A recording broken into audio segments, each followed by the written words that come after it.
And we're back with some more Factorio. And today is Nuke Day. We get to build ourselves some nukes. First off, we're going to strip out this though. We don't need this whole section anymore. We'll have to sever it off and remove all the gunk. That's a nice clean area to do it in. Now, I've been looking at the numbers for this, and if we want to make nukes, we are going to need the following ingredients. We're going to need these rocket control modules, rocket control units, which require blue circuits and speed modules. We're also going to need a bunch of, explosives and some sulfur to feed into those explosives. The problem is these rocket modules, we're going to need about 7 of them. And I was thinking, well, we're going to need those to build our rocket anyway, so why not just do our rocket moduling section for our rocket, and then we can feed those into our nukes for now, and then when the rocket comes along, we can use them then. So I think the first thing we're going to build is a rocket module section, and it's going to be a little bit stupidly oversized, I'm thinking. Let's design it. And this here is what it's going to look like. It's huge long. It takes an absolute metric ton of these things. Whew. Yeah, we're going to need these all for the rocket we're going to make. I think we're going to end up with not quite 500 science, it's going to be 467. I've decided to go with the rule of 1 second, where we're going to have, say, 5 red science assemblers, all of them beaconed and moduled, and that'll give us about 467 science, and we're just going to basically do that all the way up, keep all of the ratios the same. So this is how many of these rocket control modules we're going to need. 1 second while I put in some beacons to go with this. What we have here is 22 beaconed and moduled rocket control units. Perfect. They're fed by a whole bunch of speed 1 modules, which is fine. And then we got to plug in the resources down here. First thing we're going to plug in is the red and green circuits. Now, the 2 of these are going to get fed in here, half a belt apiece, and then they're going to get fed into these speed modules. So the level 1 speed modules get chucked out across here, and they go all the way down. Here we go. And you'll see they'll get chucked into this when they pass by.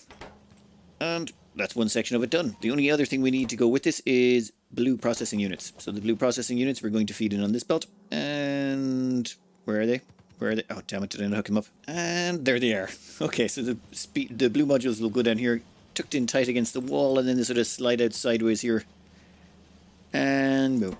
Now we're actually making rocket control modules. Now those rocket control modules are going to get... Wow, that's going to be a long, long list. I've made sure that this entire area is prioritized for blue circuit production. This is going to eat all my blue circuits for a while. But hey, we want nukes, and we want nukes now. We don't want to wait. Alright, with that done, then all we have to do is put in together a nuke module section. Or a nuke section. That should be fairly straightforward. And why is that stopping there? What did I miss?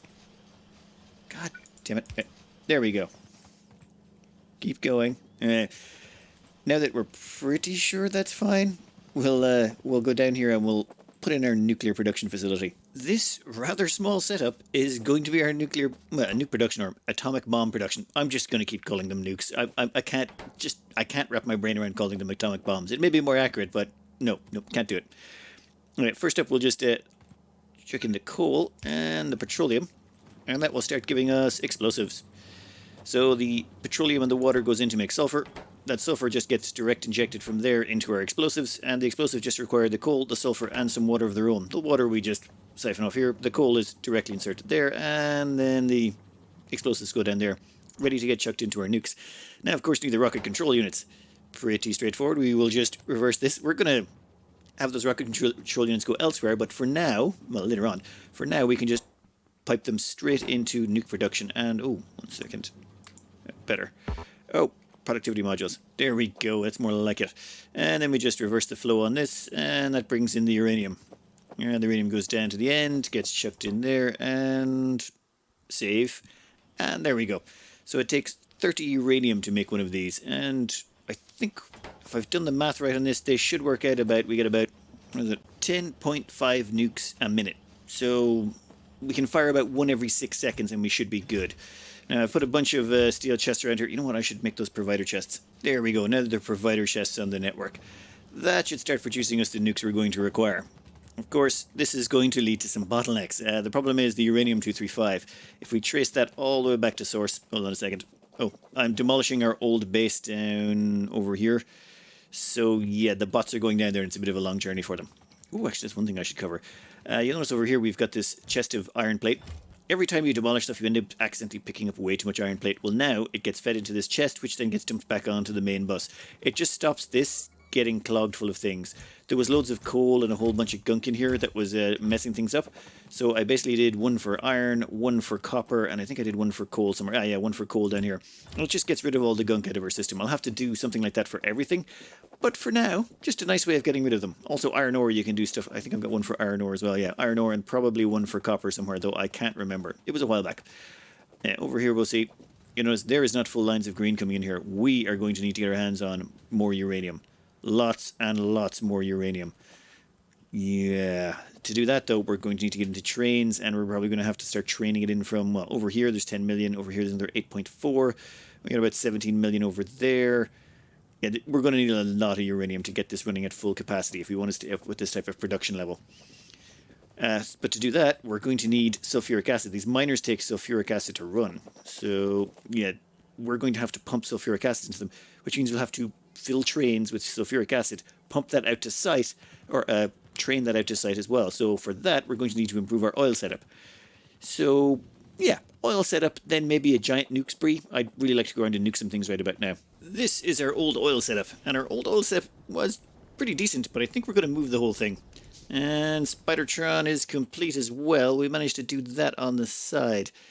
You know what? I'm gonna leave them in there for now. I don't want to pull them out of storage just yet. Just yet. We'll play with Spidertron later. First, we got to fix oil. Now, oil is okay. The problem is, well, we needed to put it up here because it was close to crude oil, and we needed to bring it close to the start of our bus. But it's really far away from water. So I think what we're going to do is we're going to move it down here. If we move it down here, we can get it closer to water, closer to our main base, and we're going to be using a train to bring in all the oil. So yeah, let's just do a nice big setup down there. I think we're going to put in our oil setup right about here. It's down in the down here, just below where our iron ore and copper ore deposits are, and sort of in line with where our smelting column is going to be. Might just keep them all in the same row, and that does bring us drastically closer to the water, so we're not piping it quite so far. The problem is I have to stick in a whole bunch of poles here and a whole bunch of roboports so we could get in here to do some actual construction. I have no intention of placing this manually. I want our bots to do it. Now, I'm going to take our original design and just modify it a bit. Shouldn't be too bad. After far too much time in the design phase, I went onto my test map and just started designing this thing. Yeah, this is really, really hard to do when you start getting this big.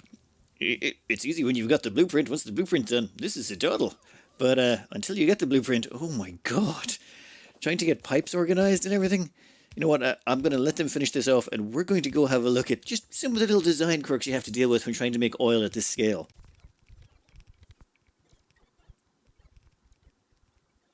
This here is my test map, and this here is the design I came up with eventually. Let's go over some of the dangers you have when trying to use these. You've got to get petroleum, light oil and heavy oil all out of these refineries, but you only have a 2-tile gap space because you got to keep those beacons there. You can't move the beacons back any further or they won't affect the oil refineries. So you've only got 2 spaces to get out 3 liquids in a nice long row. That's very difficult. You're only able to take 2 out sideways. That's all you can ever do. One of them must come out the front. It has to go forward. You've no choice on that. Now, normally I used to take the petroleum out. So you've got your petroleum here, and I used to hop it across and link it up with the petroleum coming out from these. Your light oil cracking. Your light oil converts your light oil into petroleum, so you'd link up the 2 pipes, and I thought that was a simple way of getting it out. However, at this kind of scale, you've got so much petroleum coming out, one pipe can't quite handle it, or it could potentially clog. So we couldn't take the petroleum out that way. Then there's the heavy oil. The heavy oil is actually, there's not a lot of it there, so I was thinking that might be a good idea to take the heavy oil out that way. But unfortunately, that left some complications, which left only light oil. Light oil was the only one we could take out of it. That's the only way I could figure out. And to do that, well, we had to hop across here, hop across again, and then go across to this pipe over here. And this is our light oil pipe. Yeah, this is going to get confusing. I was really hoping that would fill up with light oil. Anyway, this light oil pipe here then feeds into the back. Normally I used to feed the light oil in from, or was it jump the light oil back around the sides and, never mind, let's not go over the old design. The newer design basically jumps it over here, and then we were able to feed these in across. The reason being is you could have put 2 inputs into all of these, one of which is water, one of which is light oil. And since they're directly touching each other, you can't use, one of these must come in through an undergrounder pipe like this. If you decide to say stop that there and then put in a pipe, you can't, because you're going to connect the output of this, or these 2 inputs together, and you're going to have light oil mixing with water, which is a big no-no. You can't mix liquids. And because these 2 outputs that are different are touching, one of them must come into an undergrounder pipe. In fact, we pretty much trying to do it with both. But we can't do it with both because sometimes you've got these light oil pipes coming from here, and you can't move those. Wherever the oil refinery ends up, these light oil pipes must come right across. So this made this nice and complicated. But once I figured this out, I was like, right, we did this, and I got all the way down to about here. And this is how many of these I needed. I'm not going to go over the numbers. I'll have the save file attached if you want to go rip my one apart on the main map. So then that left us with heavy oil cracking, where we convert the heavy oil into light oil, and lubricant, which we're going to need at least 2 of these get running to get ourselves enough lubricant for our late game engines and belts. The problem down this end was I had my refineries in the wrong location. Let me try and move everything just a couple of steps to one step to the right. So we'll just take all of that. Oh, I think I moved it too far. Let's see where we can line them up. Yep, there's where they're supposed to be, and then we'll just move them one to the right of that. This is where I originally had everything. Unfortunately, this led to more complications. The problem is when you're trying to bring out, say, this pipe here, this light oil, it couldn't get through here because it used to cut off these two from meeting each other, so the outputs from these couldn't meet up. Though I had these originally as light oil, but then I ended up moving this stuff down the end to try and escape from it, and it just, oh my god. If you're off by one tile with this, we had to move the whole thing one tile to the right. And then that meant we had to move all the beacons, and there was just all sorts of little niggly things. As far as I can tell, the only way to get this working was to put it exactly where it was. I couldn't figure out any way of doing it, and then until I moved it all one tile over. These things are a nightmare. Oh my god. I am never doing... This is my oil design forever now. Actually, it's not the right ratios. We put in this many here. Was it 4, 5, 6, 7, 8, 9, 10, 11?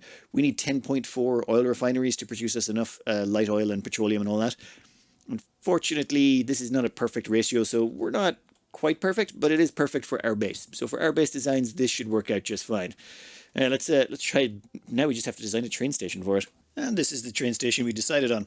It's a little bit off center. You'll notice it's actually down here below them, but the reason for that is, well, I wanted to line it up with the chunks. So I probably should have lined up the oil refinery first, but I didn't think about it. So now I'm not moving the oil refinery. I could move it all down a few tiles, but you know what? No. Nope. This one I went with a slightly different design for the train stacker. I actually used this design where it's sort of in line with it, or parallel to the actual stop-off point, and they then go around this. I kind of like this idea. It does mean it's very much easier to expand, and I could bring this up to like 50, 60 trains if I really wanted to. Well, you know, we don't really want to go that high on oil, but, I mean, theoretically we could. Now all we have to do is extend these rails out until they hook up with our main line over there. And that main line will get us all the way around. We've almost finished off our square of the base, and then that will get us to the oil over there. And was there another oil patch somewhere? Oh yes, there's an oil patch down here, and an oil patch over there, and an oil patch over there. We've got plenty of oil to choose from. Let's hook this sucker up anyway. Fairly straightforward. We just had to get a bunch of landfill down, and there we go. We're all connected, and oh, no lights. All right, lights are up and running. Whole system is connected. Everything's good to go. All we need now is an oil reservoir. But looking around, I think the best one is probably this. It's close by to our rails. We don't have to go very far to get it. There are better ones. Like there's one over here that's 6,000%. There's a couple of 6,000s over here, but they're closer to biters. We don't want to get some nukes on them first. I just want to get this fired up, make sure that we've got oil coming in, and we can switch over to that, and then I can go nuking stuff. I really just want to nuke stuff right now. This here is our oil patch. Let's just start chucking down oil wells on top of all of them. This could take a little while. There's going to be a lot of oil, and then, oh, did I bring liquid tanks? Damn, I should have put liquid tanks on the train. I've put a little split off down here. This is where we're going to bring in and out the oil, or bring out the oil through here. And that's where we're parked our builder train at the moment. That looks about right. We've put down a bunch of beacons full of speed modules, and we've put speed modules into the pump jacks. And there's this weird thing where pump jacks slowly degrade over time, the amount of oil they produce. So someone did all the math on it, and it turns out if you put in productivity modules first and leave that for X amount of time, and then put in speed modules after, and there's a whole complicated formula. But realistically, what it all comes down to is you'd have to change the modules at some point, and I'm just way too lazy to come back and do that. And so is like 99% of the people who play this game. So instead, we're just going to leave speed modules in and put in some sort of collection station here. Oh, no, I got to go back and get some storage tanks. God damn it. Okay, backing them in. After some fiddling about, this is what we've ended up with. All the oil gets pumped down this end, gets fed into that pipe which is connected to all of these crude oil tanks. And then the moment this train pulls up, we use liquid pumps here. These liquid pumps dump the oil onto the tankers. These things can hold about one storage tank worth of oil, so we'll have plenty of storage here, assuming the oil can keep up with it. And then, boom, you've got yourself your locomotive up and running, ready to go. We just got to set this to go back and drop off the oil. You know what? I think we'll send our train home first, and then we'll follow this one. She's all fueled up and ready to go. Trains are so straightforward. It's just like go to oil drop off, Wait till cargo is empty. And then when that's going, we'll go to oil pickup 1 and wait till cargo is full. Done. Oh, I better make sure to fuel this sucker. So once we park this, we might actually put it on manual. But that will find its way back to the oil, to our oil setup because, well, it's built into the grid. So it'll just go down here and go to the oil drop-off. We don't even have to worry about how it's going to path its way. I just love the trains in this game. Anyway, once that's done, come on. Oh, let me click you. And stopped. Now turn it off manual. So, oh, damn it. That was my bad. Oil drop off. So that pumps out all the oil. Those liquid tanks should be empty pretty much instantly. Yeah, liquid pumps can take those out rather fast. Now all we've got to do is hook up water to this sucker. Also, we've got to get nuclear fuel down to here. I think that should be fairly straightforward though. Requester chest, 6 nuclear fuel. That will top that sucker up. Currently it's running on the 1 piece of rocket fuel I fed it, though it's not quite going to last very long. Alright, water though.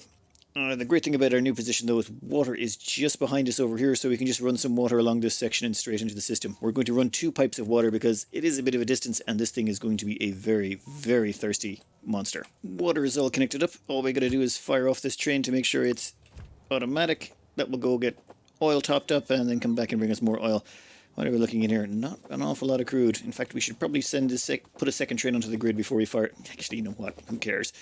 It doesn't really matter if we wait for the second train or not. This is actually not connected up to anything. As in, it's not connected up to our main grid yet, so nothing here is going to be consumed.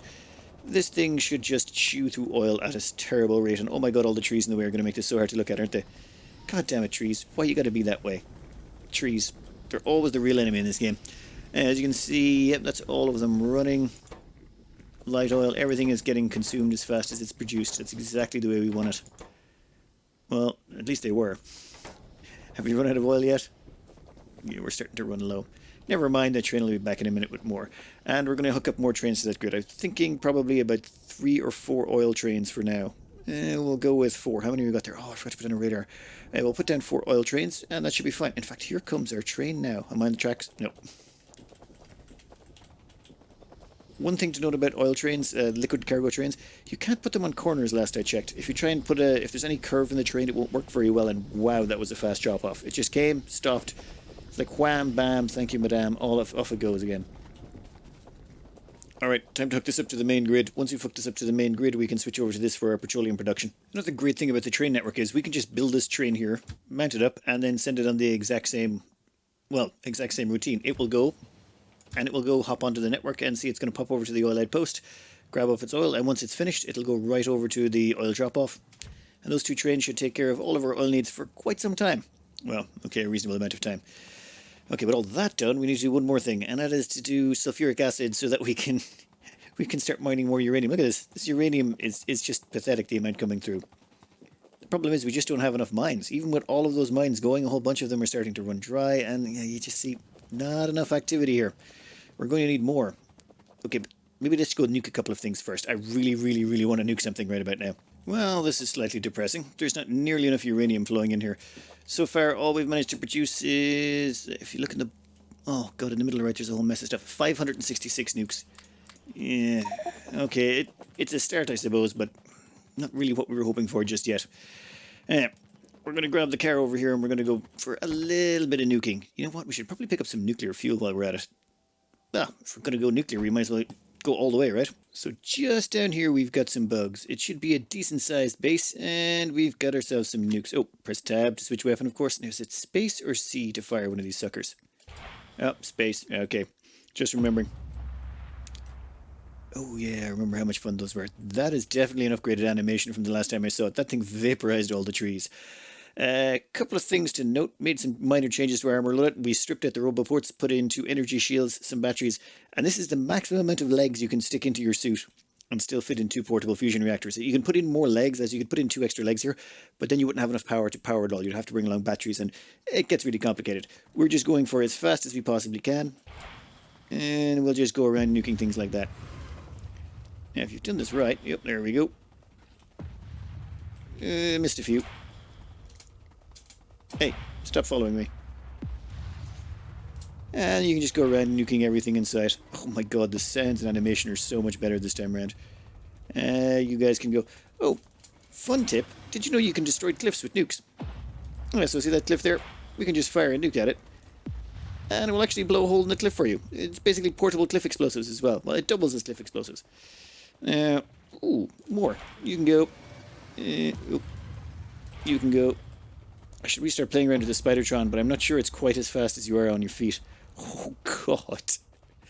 I love those scorch marks. I hope they stick around.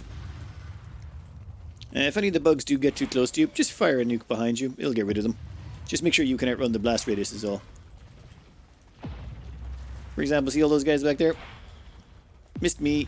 I can run faster than you can. Oh, you gotta like fire it really close. Ah, there we go. Got him. But you run so quick that by the time it impacts, you're gone. You know, also with 2 shield belts, if you end up on the very edge of a blast radius, and I mean on the very, very edge, it's possible for you to survive it. The edge of the blast radius is actually much weaker than the central blast radius. Alright, I'll just cut this out here for a bit. I want to do a little bit more clearing. I think one of the mistakes people, or the most common mistake people do when they start using nukes is they start treating them like they're precious, and, you know, we should only fire 1 or 2 at a base and then mop it up with machine gun fire. No, don't even think that way. What you want to think about is your time is the most precious thing in this game. The more time you spend doing what you're trying to do as opposed to, you know, taking care of some micromanagement, the better off you are. So if you find a big lump of trees in your way, nuke them. If you need to get past a cliff face, don't bother waiting for cliff explosives. Nuke them. If anything's slowing you down, just nuke it. If the enemies are too close, nuke them. You don't really have to care, so long as you can produce nukes fast enough. I mean, okay, we don't have our uranium production up and running yet, which is... Ooh, that was close. We don't have our uranium production up and running, so that's a little bit tricky. But we will soon enough, so we might as well just go nuke happy. We've got... Yeah, we still got loads of this stuff left. Wow, would you guys... Are you swarming or something? Oh, also, big groups of trees like that, you should probably nuke them preemptively. They'll just probably going to get in your way at some point, so just kill them now. Save yourself the hassle. You don't really care. If you can produce 1 nuke every 6 minutes, it's not like anything is going to be able to bother you at that point. You can just keep... Oh, sorry, 1 nuke every 6 seconds, was it? Oh, I can't remember. 10 nukes a minute, something like that. So long as you can do that, you don't have to care. You can just casually go, oh, look, you can go away, stop annoying me. Oh, I missed. Next. Oh my god, they walked right into that one. Well, I suppose they are bugs.